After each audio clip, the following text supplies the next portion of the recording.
want to say welcome to my two colleagues who are here with me today, and I am going to do something different today. I'm going to take a dive off the cliff into the unknown. Uh, in physics, I guess, there is a great hunger to have a theory of everything because Uh, Einsteinian theory is not consistent with other theories that are equally as important and explanatory. And so there's a search for the universal theory of everything, which has not been successfully resolved yet by theoretical physicists. So I am going to try to come up with a theory of everything when it comes to human beings. And I will start in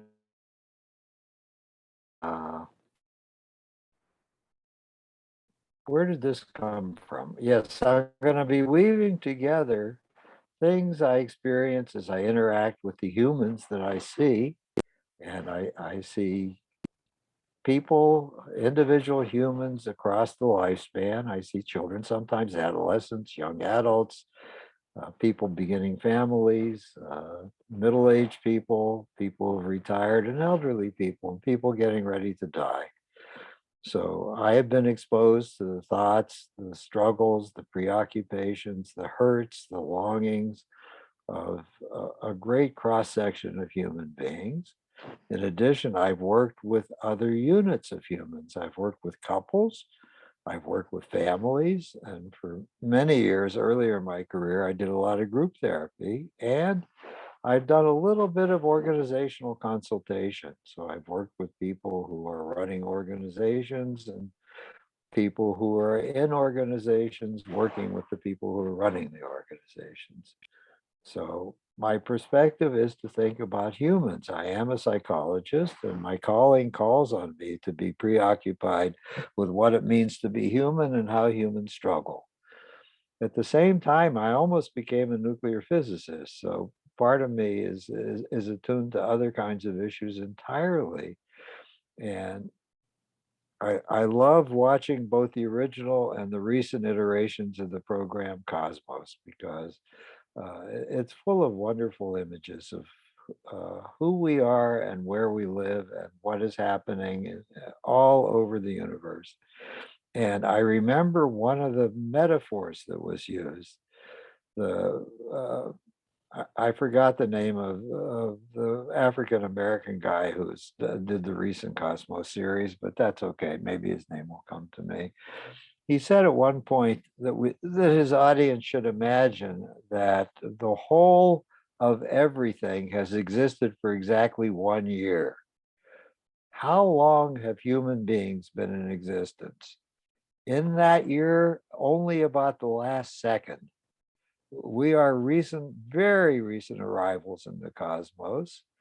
And we think of ourselves in terms of many eons. The recorded history of human beings on Earth goes back thousands of years. But in terms of what is the lifespan of the cosmos so far, that's only a tiny second. We're also very imperfect as a species. And so my comments and my musings are going to be, what are human beings currently like? It's about the evolving of human consciousness. Where are we now? How did we get here? And what's likely to be going on in the future? From my perspective, in some ways, there are parts of us in some places of the world that are probably about 6 or 7 years old. We've become old enough to stop screaming and throwing tantrums, but that's not typical. Too much of the world is still full of people who are screaming and throwing tantrums, including wanting to kill each other when they're frustrated and unhappy with the state of what's going on. Uh, I believe we can get beyond that, and that we're slowly moving to be able to get beyond that. But the ride is very, very rocky. And we are in a terrible position of retrograde right now on the face of the earth. We are backing away from becoming more mature, wise, more thoughtful, more driven by science rather than by myths and the beliefs we grew, and we didn't have the tools of science to enlighten us about the nature of things. And these are some of the themes that are going to be playing out today and maybe even beyond today, because I don't know exactly what I'm going to be talking about or where I'm going to be going. I'll let my own thoughts lead me. I'm ready now, I think, to show the graphic I wanted to put on the screen. Let me get it up. There it is. I think I can do it. There it is. I scribbled this about a couple hours ago. That wavy line is the curve of my personal life as one person. Uh, the line represents feelings of security and comfort and cheerful optimism. Feelings of security, comfort, and cheerful optimism. That's how I like to think of myself living most of my life. But it's been a wild ride, as you can see. Uh, I will start, well, that's 90 years of my being on the planet. I'll start with number one on the left. I was born in the teeth of the Great Depression. The world was in terrible trouble back then, too. Things were awful in most places on Earth. Systems were collapsing, starvation was rising everywhere. Uh, Everybody was frightened and angry. It wasn't limited to the United States. It was a worldwide collapse of the banking and economic institutions that supported life. It was a very, very bad time to have been born. No, I'll take that back. I have romantic feelings about being born, and I think any time is a good time to have been born because it means coming up out of wherever souls are before birth on earth happens and then transitioning into being a human on earth. So that was a good time to be born because it was the time that I was born, and I like being alive. Nevertheless, there were many people who had been in better conditions, more cheerful, more optimistic, feeling safer and feeling more empowered to run their lives in a reasonable way before the collapse happened. And the collapse went on. I remember how terrible it was. My earliest memories are of seeing beggars on the street, seeing people coming to knocking on the door and asking for food, uh, men looking miserable. They had once had careers, but they were on the street corner selling pencils, hoping to make enough money that people would take pity on them, buy pencils from them so that they could feed their broods. I believe the statistics were somewhere between 20 and 30% of employed Americans were unemployed then. And many, many businesses were collapsing, banks were closing. It looked like it was going to run away and get worse and worse.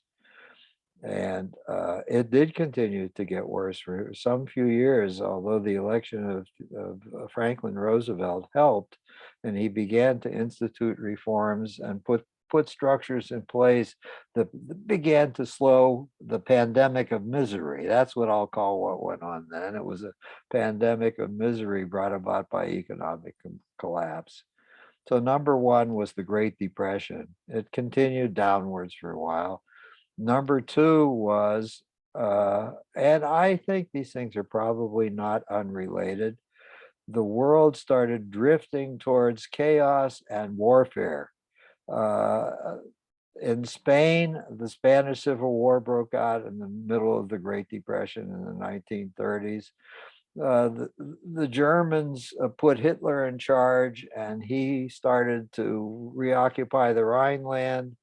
And before the decade was over, he had moved to annex Austria to Germany. The winds of war were everywhere.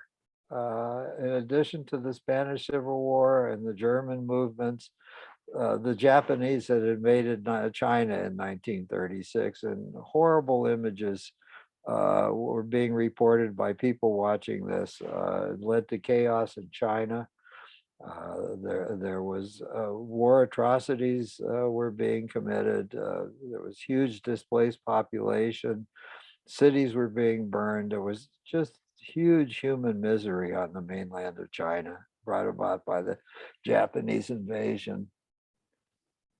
And then three was the beginning of World War II itself, when uh, most of the Western countries and some countries in Asia found themselves at war with each other. Full mobilization, full attempts to destroy the other nations on the other side of the war. And on the home front here in the United States, we mobilized as best we could. The quality of life was very frightening because for the first 6 months of the war, the forces that were ourselves and our allies were reeling backwards, were being defeated left and right wherever they were. And there was great terror in the mainland that the Japanese would make their way to us eventually, having conquered most of Southeast Asia. They would be poised to attack Australia next, and then the Hawaiian Islands, and eventually they would hopscotch and invade the west coast of the United States. And we had Hitler was, of course, very occupied in Europe. He had succeeded in annexing most of and defeating most of the countries in Europe, but for some idiotic reason, he turned on the Russians and invaded Russia too. So he was not in a position where he posed great threat to us yet. But we appreciated German technology. We saw how effective the Luftwaffe was in bringing air warfare to cities, and we were convinced he would soon build planes that had the capacity to fly across the Atlantic, and he would start bombing, if not the whole country. The east coast of the United States would be subject to German bombers, just as most of the cities of England had been. So it was a scary time. We stopped manufacturing cars. All the war production went into the production of war materials. Food was in short supply, so we had to ration various kinds of food. Each family got only so much meat each week. Butter was rationed. Uh, Gasoline was rationed because fuel was in short supply. The average family was given 3 gallons of gas a week, and you had to petition the government and prove you had need to have more than that. And in some ways, since we had external enemies to hate, the home front crime rates went down, and morale was all focused on winning the war. People were kinder to each other, and uh, having external enemies is really, I don't know what to say. It makes me sad. I don't know why we can't view. We're not near to getting there. I don't know why we cannot view what's in the glorious ending of Beethoven's Ninth Symphony, where he quotes the Goethe's poem that all men are brothers. Why are not all human beings worthwhile and worthy of our consideration and our interaction with them with kindness and acceptance? Why do we still throw tantrums and kill each other? And it was horrible, this dip in my curve between 3 and 4. But the tides of war started to turn, and the feeling of feeling optimistic again, cheerful, secure, and not frightened all the time began to seep in as the tides of war changed. And the very commitment to war production itself soon ended the depression. Everybody was working. Money was flowing into the economy. People were not starving anymore. There were government programs to give relief to people who were hungry, and everyone was working. Unemployment was zero. People who had never worked before joined the workforce. Women came out of the house as homemakers. Child care centers were set up, and they went to work to replace the men who were in the military and overseas fighting the war. So 4 is economic recovery. The war brought economic recovery. Things began to blossom again, and wonder of wonders, what had started in the 20s and 30s and had not taken hold very fully blossomed. The union movement started. And even though there were wage and price controls put by the government on the conduct of the war, unions were able to, since all workers were in short supply, unions were able to command reasonable wages for the work that they were doing. And for the first time, there were large number of people who had not been to college and were working in the trades of one sort or another, as truck drivers, as plumbers, as factory workers, but they were making enough money to purchase houses now at last, as we move towards the end of the war. And if their kids wanted to go to college, they could afford to in college. Underclasses in the country, well, the poverty-stricken underclasses moved into the working classes, and the working classes were moving by great degrees into being members of the middle class. There was a great transformation of wealth. The wealth was not as easily available to the very wealthy people in the country. The wealth was being spread among the citizenry in better ways than we've ever seen since then. So the curve started to rise in ways that felt very, very, very inspiriting.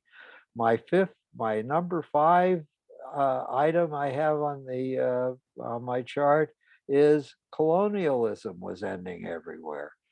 The Britons couldn't afford anymore to be colonial powers. The countries in Europe had been overtaken by the Germans. And as part of what they did, the countries they had occupied and run got liberated. And one by one, uh, governance was turned over to the people who were being governed rather than being run by some imperial power. Imperialism as a force in human affairs was in retrograde as the war came to an end. India was liberated finally and turned into self-rule. Many countries in Africa were turned over. Many of the countries in the Caribbean became independent nations. My sixth point on the rising curve is there was the start of the unfolding of a serious civil rights struggle in the United States happened. After years of Jim Crow, separate but equal, being trampled by other races, the Black people were asserting themselves, and they were joined by enough white people that real progress was beginning to be made in ways it never had. Uh, One of the last things that happened before the war ended was that the military forces were integrated for the first time, and soldiers who were Black and Native American or from somewhere else, Asian people, were able to join full participation in whatever American forces were doing. The one retrograde moment on my rising curve was the having taken several 100,000 Japanese American citizens and put them in concentration camps. That was a horrible thing we did during World War II. That was a movement, a retrograde movement in terms of my graph. It always disgusted me that this country had done such a thing. But the world was moving on and getting better. My seventh point is that the war ended, and in the aftermath of the peace treaties, the Soviet Union started to come apart. And eventually the Cold War stopped. For the decade of the 50s was quite a lovely one. Everything was humming. Peace was here. The auto plants were open again. The unions were getting even more powerful. Homes were being built to house the people who could now afford homes.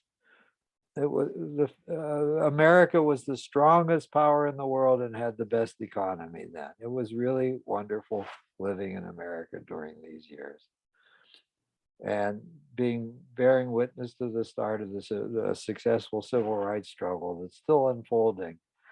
But seven was the ending of the Cold War. Within some decades after the collapse of World War II and the surrender of the enemies that we had during the war, the Soviet Union, who was threatening all the time to be a competitor for the legions of people in Eastern and Central Europe and for world power and war,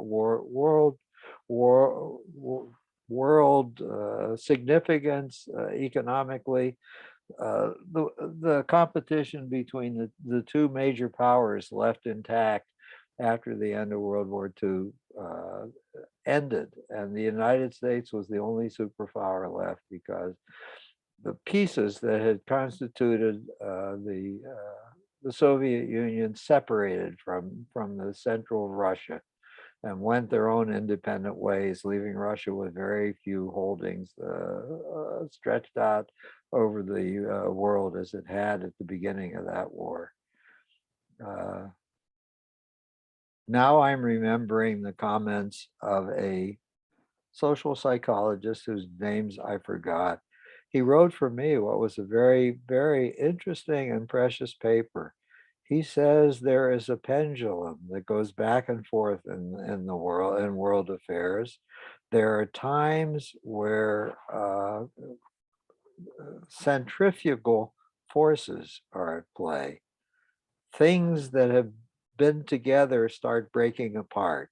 We are in one of those times right now. And separations take place. People who have cooperated with each other become resentful of and start separating themselves from the people they cooperated with. And the world breaks up into smaller pieces. And the smaller pieces are often resentful of each other and at tension with each other. After a while, centripetal forces assert themselves when there's been enough irritability and trouble because of the centrifugal separation of things into smaller parts and amalgamations of things start. The European Union is an example of that. I don't think the countries of Europe, I'm hoping, will ever go to war on each other anymore. I think that the European Union will get stronger. There'll be even more amalgamation. I'm even hopeful that national governments will be subordinated and become like the state governments are in the United States, and there will be a European Union. I'm even a one worlder. I hope one day there is a strong world government and that we do treat each other as parts of a whole, that we are a whole. We are the Homo sapiens that occupy this planet. That is our identity. All these separations that we create make terrible trouble for us. When I was in graduate school, I wanted to write a science fiction story. I wanted to write a science fiction story where some bright kids had gotten hold of communications capabilities, was the equivalent of being able to break in and into the network of the government. And they started sending messages that seemed to be messages coming from aliens who were about to land. I revisited the alien invasion myth, and that having an external memory would external enemy would bring the universe together. All the people on earth would come together to try and support each other to do something about the invasion of the fictitious aliens. And for once we would put aside all the differences that we use to divide ourselves and all the otherness to hate in the others. But that's not going to happen very easily. So I pay homage today to that social psychologist. I'm sorry I've forgotten his name. I think his work is very, very important. Number 8 there is 9/11. 9/11 was the start of something. We did not learn sufficient from our stupid incursion into the Korean War because we were still so frightened about the competition we were in with the Soviet Union. Oh, and I'm going to backtrack a little. if you look at the end of my curve, we're in great misery right now, and I feel the misery. And that Cold War was very scary for some period of time. I remember the Cuban Missile Crisis. I lived through it, and we felt like at any moment an exchange of nuclear weapons was going to start and the world was going to end. The beautiful movie On the Beach was made in the aftermath of that, which foretold the ending of human race on Earth, this time brought about by the contamination of the atmosphere so badly by a nuclear exchange between the superpowers that radiation was slowly spreading its way everywhere, and human beings everywhere were going to die. Yeah, so that was very scary. And stupidly, we believed that if the Korean Civil War were allowed to go in a fashion where the Northern Koreans who were allied with the Chinese communists, if they took control of the Korean peninsula, then that would spread. It was the domino theory. All the other countries in Southeast Asia would tip communist and we would lose control. And we were afraid of the boogeyman of communism spreading. And we went into Korea to try to stabilize the Korean peninsula. If that wasn't bad enough, we did the same damn thing again when the French decided to pull out of Vietnam and stop participating in whatever seemed to be an oncoming Vietnamese Civil War for the same damn reasons that the dominoes were going to fall and we couldn't afford to let Vietnam get into communist hands. And we fought such a terrible, meaningless, feudal war that we lost. And that was depressing too, because that was the first war I lived through that we had lost, actually. And we didn't learn. And so 9/11 started. And what did we do? God damn it, I've hated being a citizen of this country. We started one war after another, feudally, trying to change the belief system, the morality, the needs, the culture in the Middle East. We were going to bring democracy to the Middle East, and we were going to punish the people who attacked us. We never asked ourselves, why were we being attacked? What was that all about?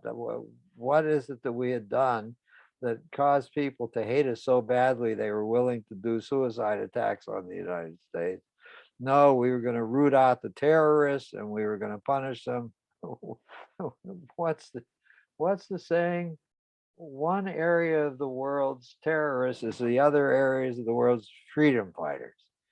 It depends on where you're standing and what you're looking at. But I have been disgusted with the United States because we, over the whole top of this curve and down the backside, I thought World War II was going to end wars. We've been at war with somebody all the time.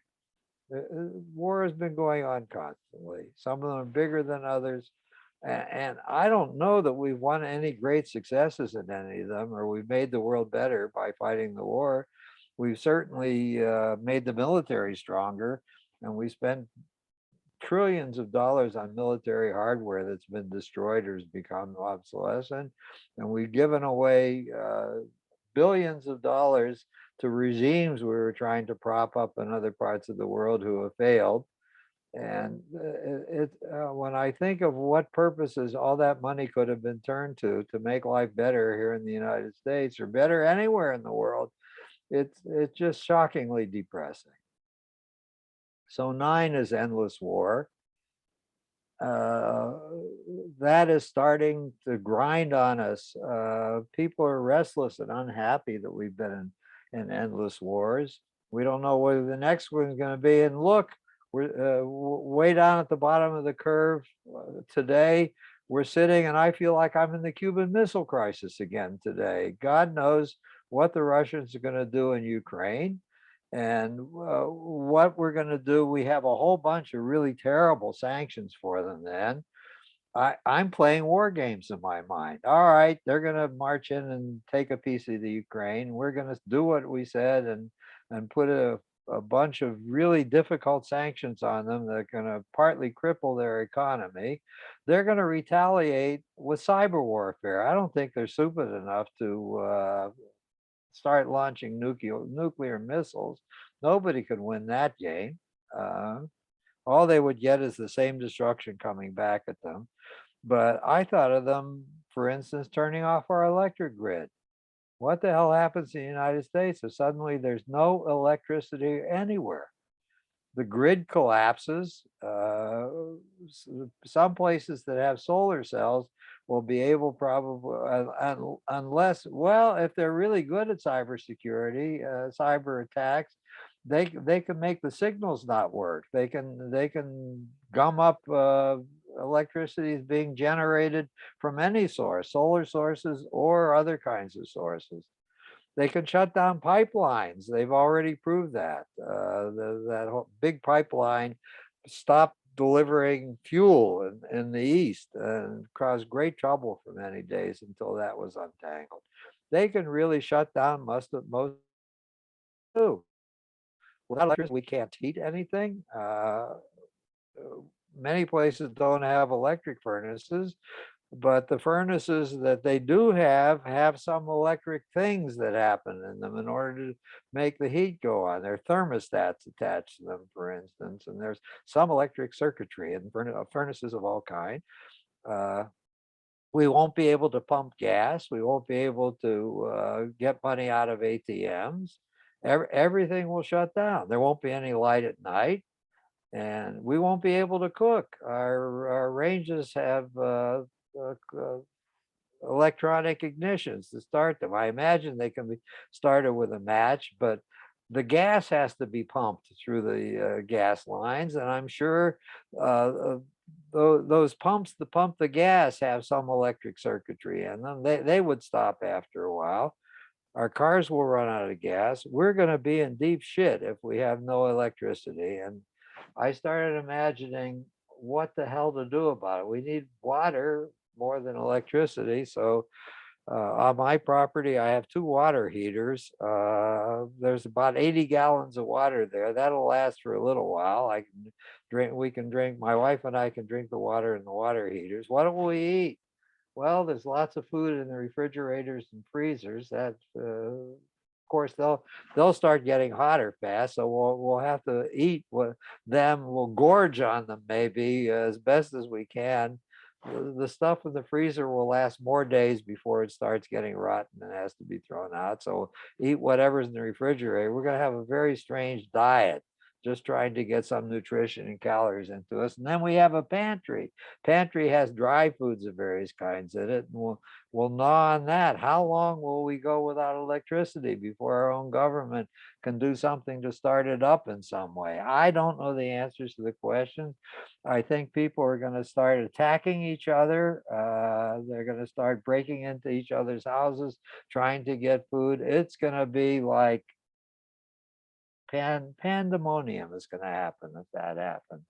And I'm not looking forward to that. And I'm frightened. That's part of me down at the lower end of the curve in the present day. But the beginnings of that kind of fear was something very familiar to me during the Cuban Missile Crisis.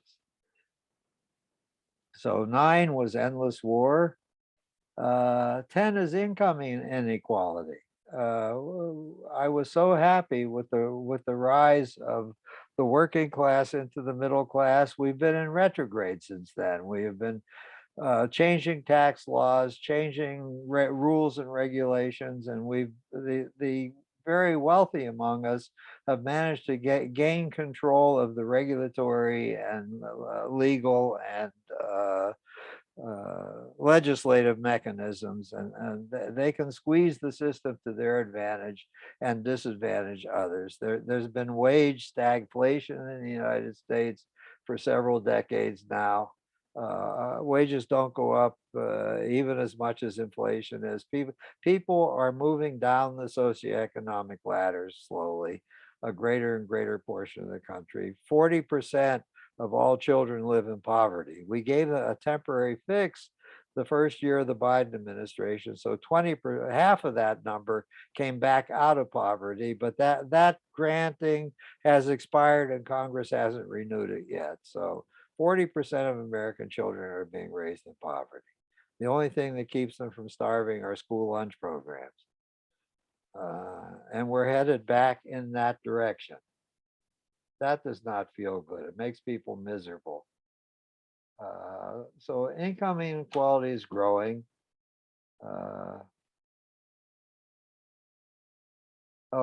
Number 11, as a consequence, partly there is rising factionalism. The centrifugal forces are very much alive. My wife had a wonderful example of that today. She went to a market and there was an elderly woman in a market and meeting the test that was put on her, she was wearing a mask, but the mask was down over her mouth and was not over her nose. So my wife very politely said to her, "Would you mind putting the mask up over your nose?" And the woman said, "You go fuck yourself," and gave her a Hitler salute and said, "Heil Hitler," and said, "I'm not going to put my mask over my nose. You can't make me."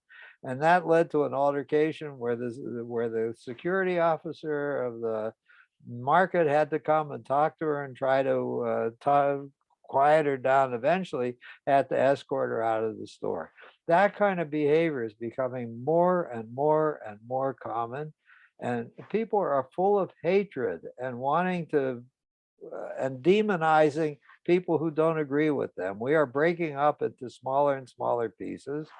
And there's serious talk about, is this going to end up in some kind of civil war or not?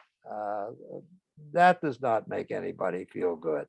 Our capacity to be kind, understanding, forgiving, tolerant, or to negotiate anything seems to be being thrown out.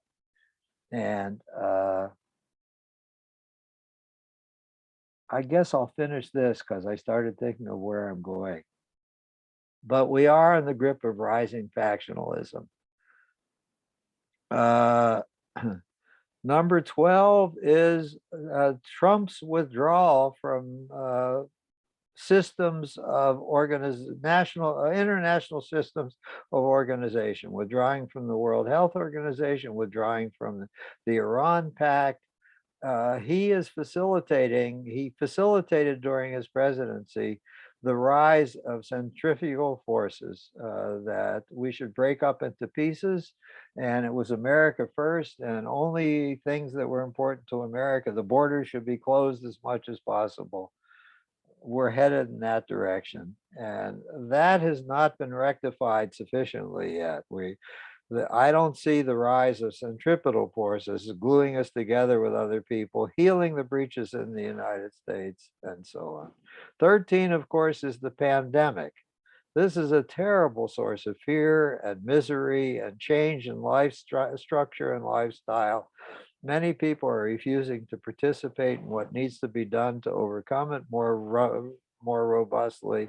It is a terrible contributor to the downward slide into tension, misery, and a feeling of alienation. And it's turned into a political football with people yelling at each other about what is the best way to deal with the fact that we have a pandemic going. Fuck it, just let it do its business until it's over with. This is the extreme on one side.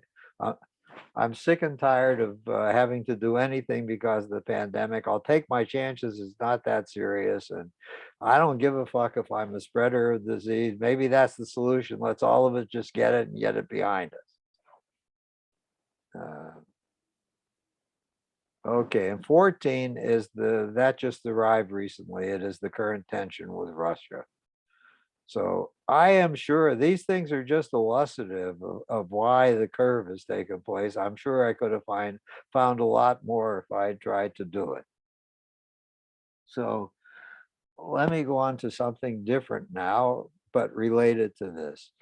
It's about my understanding of human endowment, at least an understanding I've come to share. I think the behavioral anthropologists that believe in this too. that in order for the human species to have survived, it was very necessary that we be endowed and wired for two very contrasting things. Freud was wrong. It isn't the death instinct and the self-survival instinct that are at war with each other in human beings. It's egocentrism and altruism. Those, I think, are the contrasting, dynamic, driving forces in each human life and in the lives of human collectives. Uh, we are both selfish and selfless. We wouldn't have survived if we weren't both selfish and selfless. We need to be selfish because we have a life to take care of. If we just keep exhausting ourselves and giving away all of our resources and our time and our energies to the caring for other people and the well-being of other people, we're going to live miserable lives. We're going to get very depressed, very cranky, and we may even exhaust ourselves and kill ourselves in the process. We cannot be too self-sacrificing. We have to take reasonable care of ourselves. On the other hand, if we don't give a fuck about the collectives we're in, and treat others as if they are an important part of our lives and be self-sacrificing some of the time to help them over the rough spots in their lives, then we're either going to be hermits, we're going to become very lonely and our souls are going to die, or we're not going to participate in doing the practical things that other people need from us, and the collectives that we belong to are going to die. I believe the human collectives that were created with too many people in it that were selfish and self-preoccupied did not survive.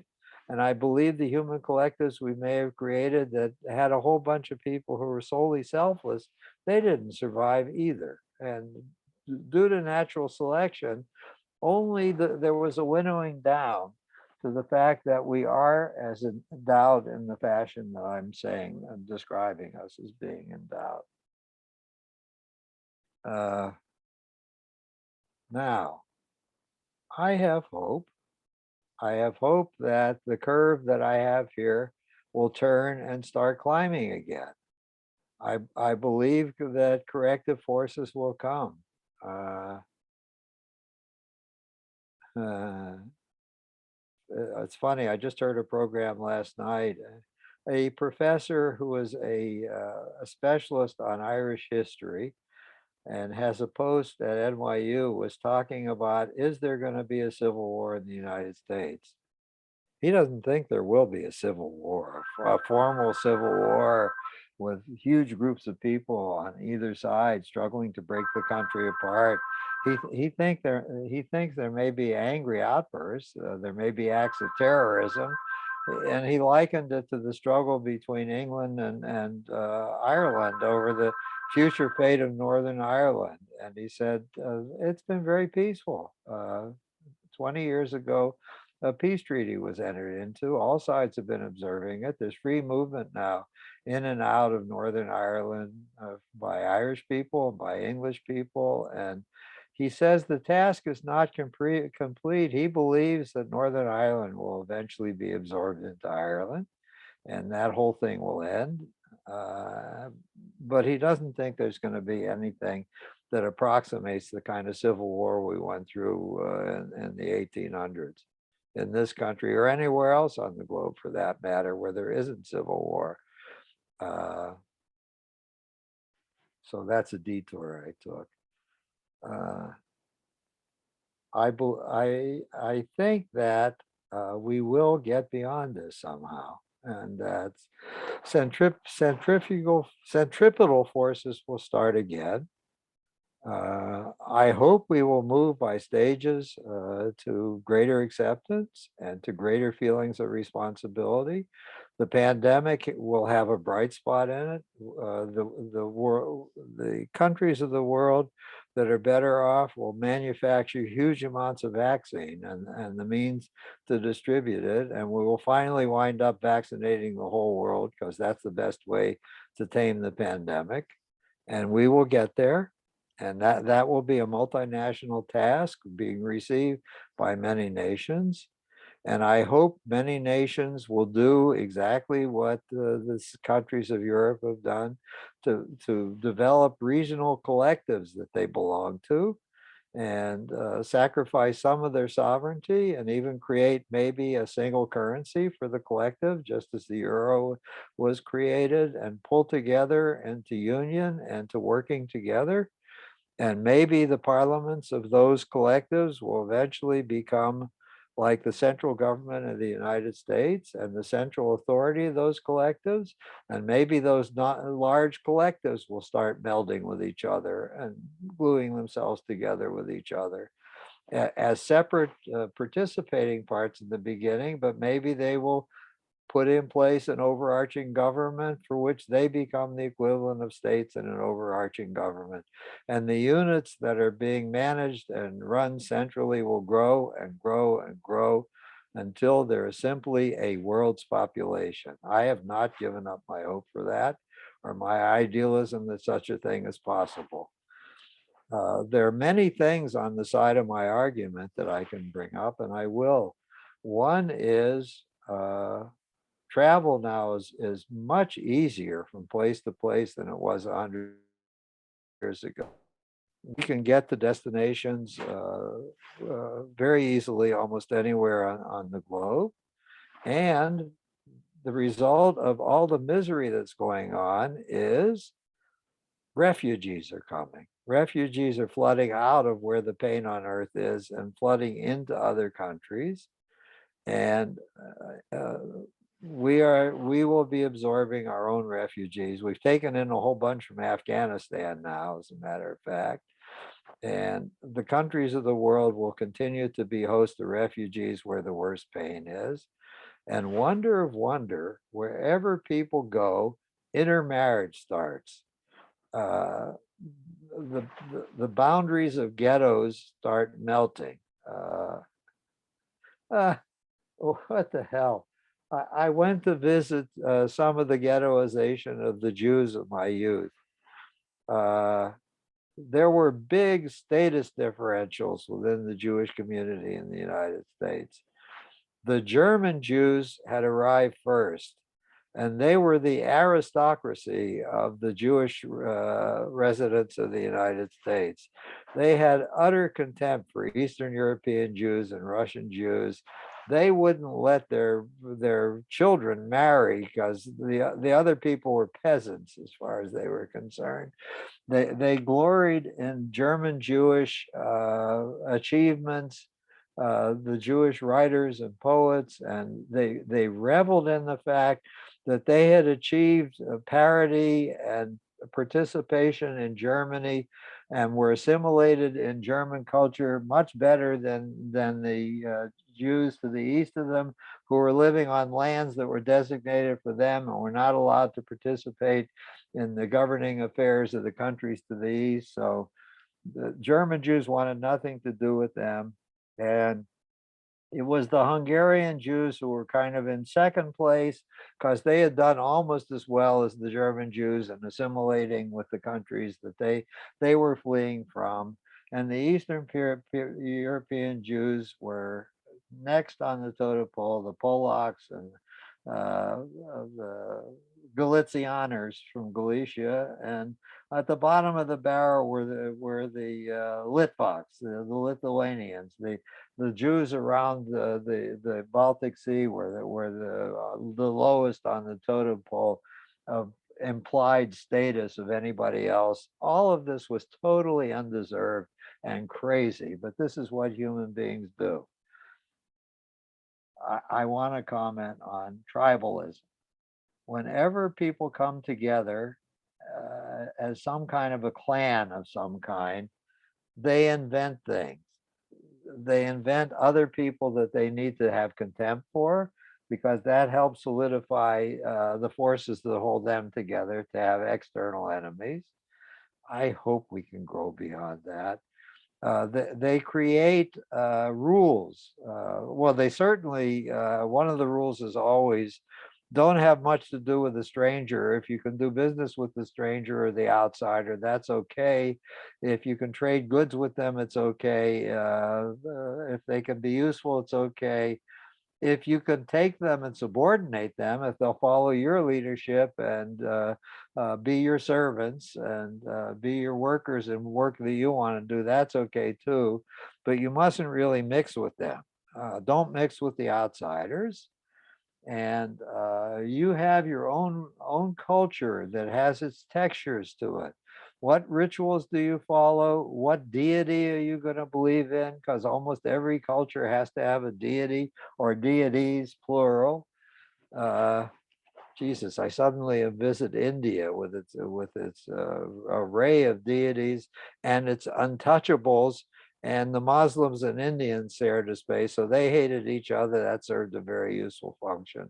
And Gandhi hoped he could create a state where they could merge and fuse with each other, and that never happened. Unfortunately, civil war happened after he died. Uh, but we are culture makers. We have to make a culture. Culture has moral standards, it has rules, it has understandings about who gets to govern and in what ways, it has deities. Uh, now I'm taking another detour and I'm visiting a Gallup poll that I learned about that was done in the 1980s. Uh,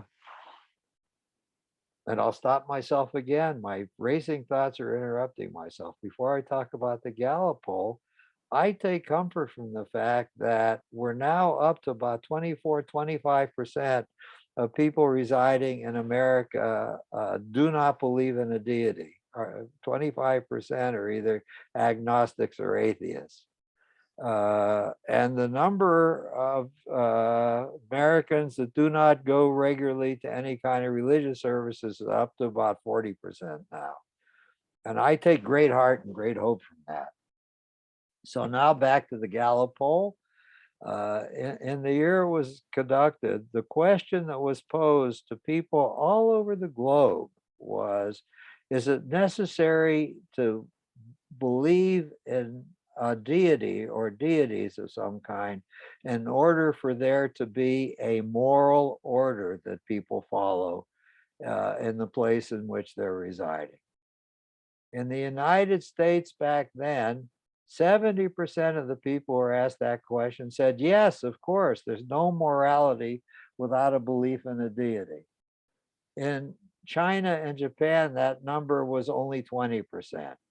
The Chinese and the Japanese clearly separate growing a sense of caring and morality and empathy and a set of principles by which life is to be lived. They clearly separate that from a belief in any particular deity. Buddhism itself is a supposedly a spiritual teaching. It's not a belief in deity. Buddha was not a god of any kind. He was a spiritual teacher. He taught moral principles about how life was to be understood and to be lived. He never claimed to be a deity of any kind. Some of his followers want to make him a deity, but that's not very Buddhistic to make Buddha into a deity. Uh, Now I forgot where I was going. Well, again, it's a hope. It's a hope that we will come together and that wonderful thing. I cry every time I hear the last movement of Beethoven Symphony because the choir, and that's unusual for a symphony to have choral music in it. Beethoven broke many boundaries, and they're singing about the brotherhood of the human race and longing for a time when it will come into being. And that, I don't know if I'm the only idiot who yearns for it, but I certainly yearn for it. I believe it's possible.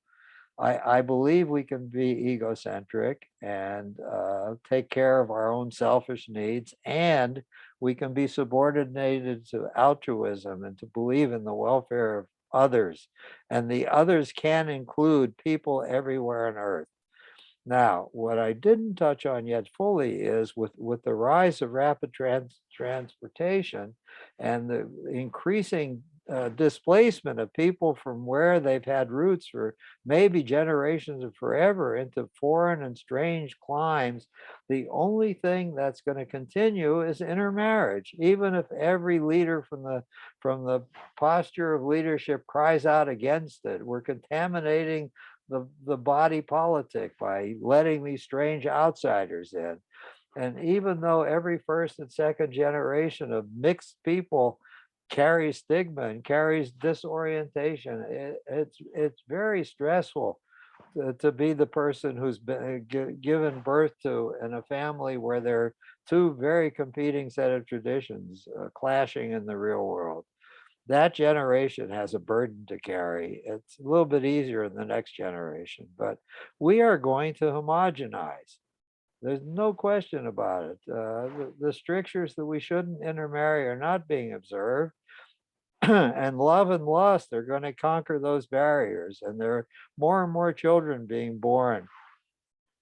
We're probably that of mixed parentage of some kind. We're probably going to finally wind up with some light bronze skin color and some universal language and some set of beliefs that are shared in common. And there's not going to be another. There are going to be others to hate, but there'll be others that are not based on the same kind of otherness that we're hating right now. It's not going to be based on race or ethnicity. Maybe we'll hate stupid people, or I don't know what we're going to hate. Maybe we can stop hating. Maybe we can resent or be bitter about or wish that certain things didn't happen and not have to hate anybody. Maybe human consciousness will evolve in those ways. I don't know. I'd like to be around when that happens, but I'm not going to be. By the way, there are two new jet planes on the drawing boards that will be able to get from Los Angeles to Tokyo in about an hour and 15 minutes, and there will be no sonic boom either. And that will be amazing when that comes to be. So the pace at which we can intermingle with each other is going to speed up. The second force that will homogenize us is the internet. People everywhere that there's an internet signal are scrolling through the contents of whatever is watched anywhere on earth. They're scrolling through Chinese television and Chinese posting and Middle Eastern postings, and the whole world of any point of view and any knowledge is open to everyone. And that's going to help homogenize things. Finally, we'll start pick and choosing what's posted on the internet is ridiculous and what's worth listening to.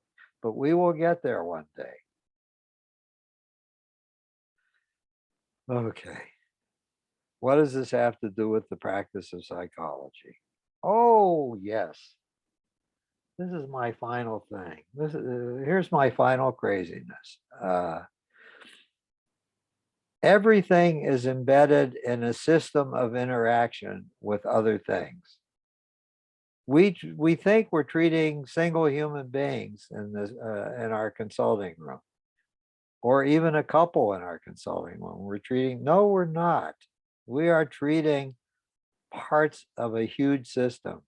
And I was playing with how I can describe this. Let us go down to the smallest things that are really the foundation of, probably, if you believe theoretical physicists, not only what we call the universe, because the universe itself is a system that I'll get to in a way, but there are probably multiverses, many universes. Everything we've used the word universe to refer to it because we thought we were referring to the complete set of all things. Now, it may not be the complete set of all things at all. That may be an illusion that we're pursuing. But I'll go down to what is probably some theoretical physicists think are the foundational things that are at the base of all systems. And that is vibrating strings. There are vibrating strings that vibrate in 13 dimensions. Two of the dimensions are space and time, I don't know what the fuck the other 11 dimensions is. I can't even conceive of it. I can't even wrap my head around a string vibrating in 13 dimensions, nor how long is the string? How close is it to other string? I ask these questions as if it's a physical string, and I don't know if that's what's meant at all.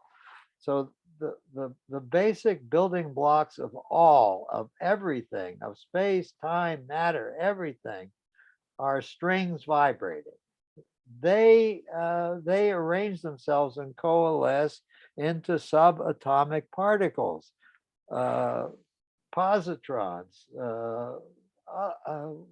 quarks, all kinds of strange bits of matter they coalesce into.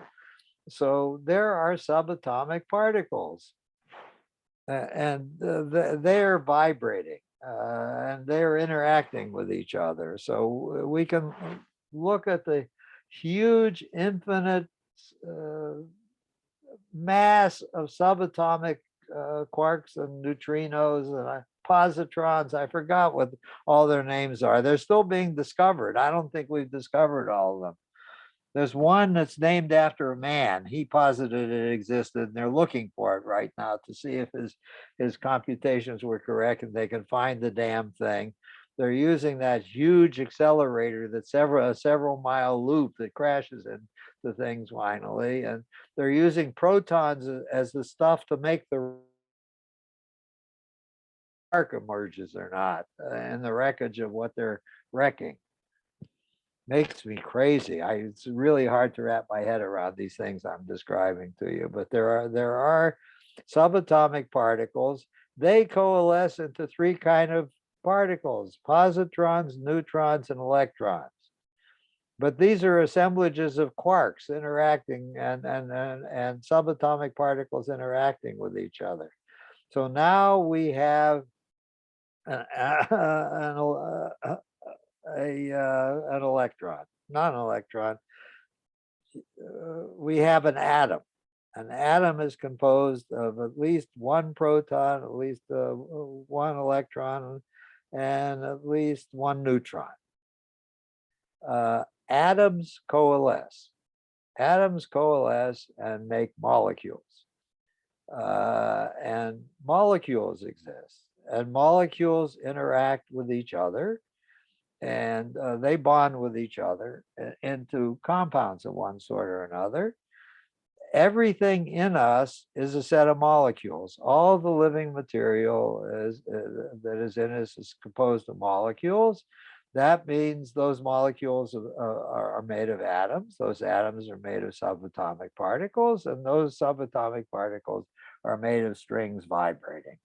We think we are a contained thing. We are not. We are exchanging some of our molecules with the surround around us all the time. We're breathing in things from the atmosphere, making them part of our substance, and we're eliminating waste all the time. We're in constant interaction with the molecules around us. Some of the molecules are in the food we eat. Some of the molecules are in the semen that we take in when we inseminate. I mean, we're in interaction with molecules. Oh, where am I going now? Human beings then are engaged in groups. Some of us are in couples, some of us are in work groups, some of us are in families. We make groupings of ourselves, just like molecules come together in various ways. A single human being comes together in various ways with other human beings. And the groups interact with other groups. And we have ways of defining that. We talk about social class, we talk about ethnic groups, we talk about neighborhoods. There are all kinds of groups we form, and the groups interact with each other. And then we are organized from those groups into states. The states have governments. And in the United States, we have a central government, but we're only part of a continent on which other groups of human beings are living with what they've assembled and put together and created. And so on. The human beings are situated everywhere in these kinds of arrangements, but I haven't even mentioned each one of us is in an ecosystem. We're not the only living things. There are plants around us, birds around us, all kinds of other living things living. And we are in balance with them. We depend on them just as much as they depend on us. We're part of an ecosystem that will die. The whole ecosystem will die if the parts don't participate in their proper way. And we're in a good way down the road of destroying lots of ecosystems with their own behavior. And it's going to come, it is starting to come back and biting us because of what we're doing. And all the living material, I could make the same comments about how living material of various kinds organizes itself, what do birds do to get together, what do ants do to get together. All living things find ways of interacting with similar living things. Certain plants are dependent on hummingbirds coming to impregnate them, and they can't live and survive as a group of whatever they are without visits from hummingbirds. So everything is interrelated into systems, and the living material in all the various systems of interacting living material is also in systems with other things like rivers, which is not a living thing, but it moves. And there are features of the natural planet and its landscape, which are necessary to support the ecosystem. The sun is necessary to support the ecosystem. The sun's rays make possible life in certain places and have a great vast influence. How the sun moves has an influence on how the oceans behave. So we are in a system that is planetary in nature, and our planet is just a tiny thing with other planets going around the sun. That's a whole other system that obeys its own laws and rules. And comets coming in can do great destruction, destroying any part of that. And the sun's going to blow up eventually and fry the Earth and some of the other planets. So that system is unstable and is going to move on and change. And I can go on and on from the level of our solar system into the galaxy we're part of and into the particular universe we think we belong to. And now the possibility it is a multiverse. And the multiverse may have wormholes that you can travel from in each universe, you can travel from one universe to another if you go through the right wormholes in the right way. And that's something I have trouble wrapping my head about too. So all these mysteries are here. And we are deluding ourselves if we're sitting in the office and think that all the complex systems that the single client we're talking to is not influenced somehow by what's going on in the system, the immediate systems of his or her embeddedness, and the larger systems in which those systems are involved, and on and on and on and on into bigger and bigger systems. I think in the background, our sense of the changing climate is grinding on us. And I think it's a low-grade stressor in the background, even though we try to tune it out or act like it doesn't exist. I think we're reverberating to it already. So God knows what, I may wind up in the consulting room talking about any of this craziness with one of my clients, just like I've talked to you guys today. So I think that's it. I think I covered what I wanted to cover today, and you can unmute yourselves now. Oh, what a journey. Wow. You can probably take us off screen share, I guess, if you want. Oh, I should take you off screen share. Yes. No need. Well, I could have stopped you at any time during that whole conversation for maybe 10 or 15 minutes on each point. Well, feel free. Maybe we'll continue this conversation next time. Yeah, I don't know. yeah. It's interesting. I can get pretty well. Maybe I won't get too negative. But hey, let's say maybe we're just in a simulation. I believe that's possible. Oh, that's possible too. That Yeah. explains a lot of the granularity when you get down to subatomic particles. It's almost like looking too close at an old CRT TV and all you see are the dots, you know? Oh, yeah. Yeah. And then the other thing, and then, you know, speaking of physics, and I use this in therapy sometimes because I actually believe it. And it is a pretty valid theory. Einstein believed that he believed in the block universe, that essentially it's called space-time. Everything happened at once. That we perceive time, but actually it's all there. It all happened at one time, the space and the time. And the physics actually point to being able to go, you know, things all existing at the same time. Well, the new telescope we just sent up maybe is of sufficient power that we can just look at that somehow.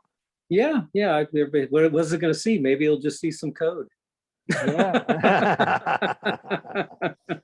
So what are you hoping that life will be like in your lifetime?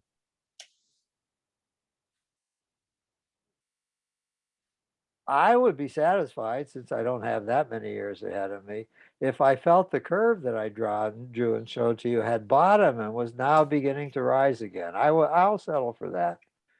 The country's becoming a little more civil. Strife is going down. The pandemic is cured. We can move more freely. We're starting to be less irritable and kinder to each other. Those kinds of things will satisfy me. I don't need more than that. I'm not going to be here to see the grand destination, I imagine. Okay. Okay, fair enough. Anything else for the moment? Yeah. No? Very good. Very good summary of all time. Yes. I'm glad I was entertaining. The macro to the micro.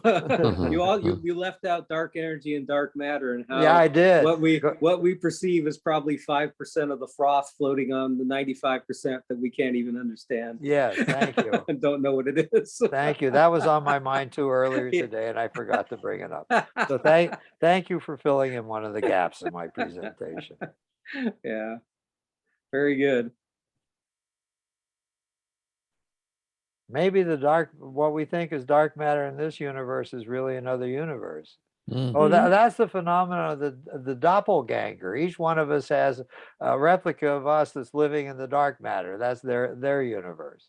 Yeah, our infinite universes, and basically everything that can happen does happen. The philosophy and physics of it gives me a headache to try to understand or conceptualize for myself.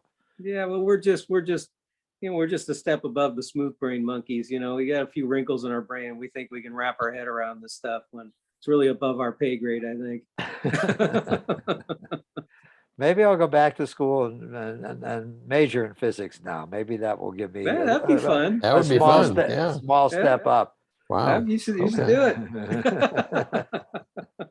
All right, guys. See you next week. Okay. All right. Be well. Bye.